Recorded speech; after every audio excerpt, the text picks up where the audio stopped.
네, 김영환입니다. 오늘도 같이 말씀 묵상하겠습니다. 조국 교회는 한때 수많은 교회들이 성전 건축을 하느라 분주했습니다.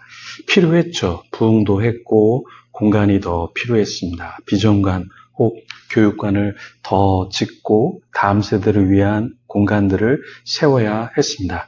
그런데 문제는 하드웨어는 굉장히 잘 구축했는데 소프트웨어, 그 안에 들어가야 할 내적인 것을 교회가 많이 준비하지 못했죠. 채우지 못했죠. 부흥에서 사람들은 몰려왔지만 그 몰려온 사람들의 내적인 성전을 짓는 데는 손 놓고 있었던 교회들이 상당했습니다.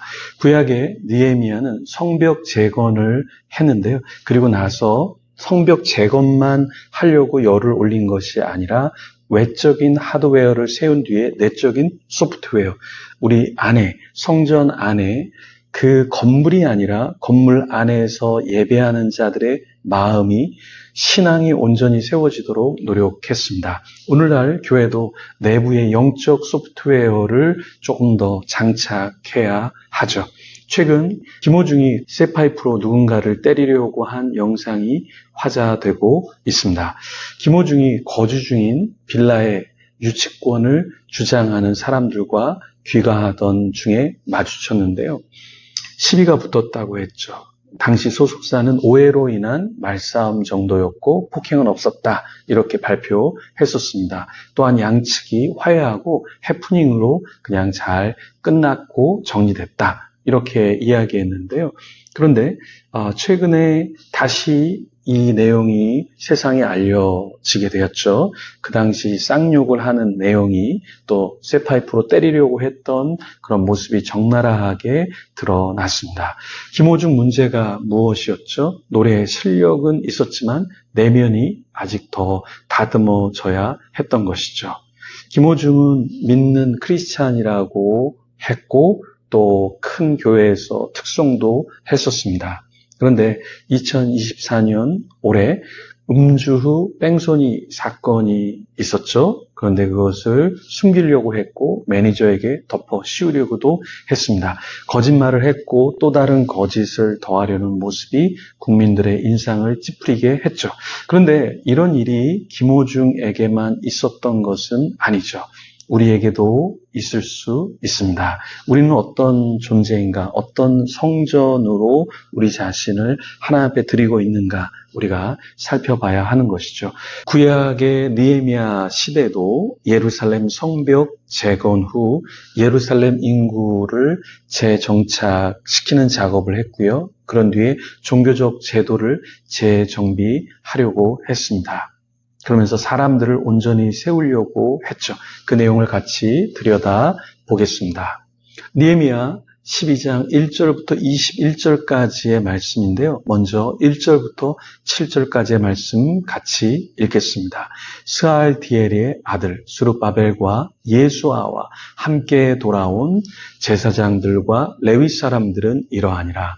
제사장들은 스라야와 예레미야와 에스라와 아마랴와 말룩과 핫두스와 스가냐와 룸과 무레목과 이또와 긴느도이와 아비야와 미야민과 마다와 빌가와 스마야와 요야립과 여다야와 살루와 아목과 힐기야와 여다야니, 이상은 예수와 때의 제사장들과 그들의 형제의 지도자들이었느니라. 자, 여기에 수룹바벨과 및 예수아는 어떤 인물이었죠? 이들은 바벨론으로부터의 제1차 귀환을 주도했던 정치적, 종교적 지도자였죠. 1절에서 7절까지 언급되는 제사장 가문은 어떤 사람들이었죠? 모두 최초의 귀환 대열에 속해 있었던 자들입니다.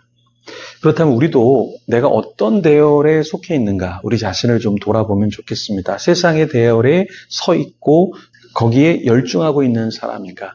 아니면 나는 하나님 앞에 어떤 대열에 서려고 노력하는 자인가? 말씀, 기도, 찬양 그 대열에 내가 서려고 하는 것인가? 우리 자신을 좀 돌아보면 좋겠습니다. 세상 라인, 하나님 말고 또 어디에 우리의 마음을 더 쏟고 있는 것이 아니라 먼저 하나님께 우리의 마음을 더 쏟아내기를 소망합니다. 오늘 본문의 12절부터 21절의 명단은 어떤 사람들이었죠? 느헤미야 초기 시대의 제사장 가문의 명단이었습니다. 느헤미야 10장 2절에서 8절에는 어떤 명단이 적혀 있었죠? 느헤미야 후기 시대의 제사장 가문의 명단이 적혀 있었습니다. 그렇다면 오늘 본문의 8절의 레위 사람들 중 일부는 어떤 일을 맡았을까요? 함께 찬송하는 일을 맡았습니다. 제사장들, 레위 사람들 중에 일부는 찬송하는 일을 맡았는데요. 예배의 일을 감당했던 것이죠. 그렇다면 우리 자신은 하나님을 예배하는 21세기 레위인으로 예배를 위해 어떤 섬김을 감당해야 할까요? 제가 어떤 분이 목회자가 제사장이니까 더 리더십을 발휘하고 영적으로 더 거룩해야 하지 않을까 이렇게 이야기하니까 어떤 분이 댓글로 모두가 다 제사장인데 왜 구약에 묶여있냐 이렇게 말씀하셨는데 네, 맞는 말입니다. 오늘날의 우리 목회자만, 선교사만 영적인 제사장이 아니라 우리 한 명 한 명이 예수 그리스도 안에서 영적인 제사장이죠. 그렇기 때문에 우리 한 명 한 명이 다 어떤 존재여야 하죠? 예배를 섬기고 하나님 앞에 거룩해야 하는 그런 존재인 것이죠. 10절 말씀에 예수와 엘리야십, 요나단은 누구였을까요? 예수와는 스룹바벨과 함께 바벨론에서 돌아온 대제사장이었고요. 예수와 이후 엘리야십이 대제사장이었습니다. 이런 사실은 느헤미야 3장 1절을 통해 알 수 있고요. 요나단이 대제사장이었던 사실은 엘레판틴 파피라이라고 하는 고대 문헌을 통해서 우리가 알 수 있습니다. 자, 12절에서 21절까지의 말씀을 우리가 좀 살펴보겠는데요. 여기에 보면 여러 이름이 나옵니다. 그런데 그 이름이 각각 의미하는 바가 있습니다. 한번 보시면 12절에 무라야라는 사람이 있는데요. 이 뜻은 반역자라는 뜻이고요. 12절에 하나냐라는 뜻은 여호와는 은혜롭다라는 말입니다. 그리고 13절의 무슬람은 보상이란 뜻이고요. 13절의 여호하나는 여호와의 긍휼이란 말입니다. 14절의 요나단은 여호와가 주셨다라는 뜻이고요. 요셉이라는 말은 여호와께서 더 주신다 이런 말이고요.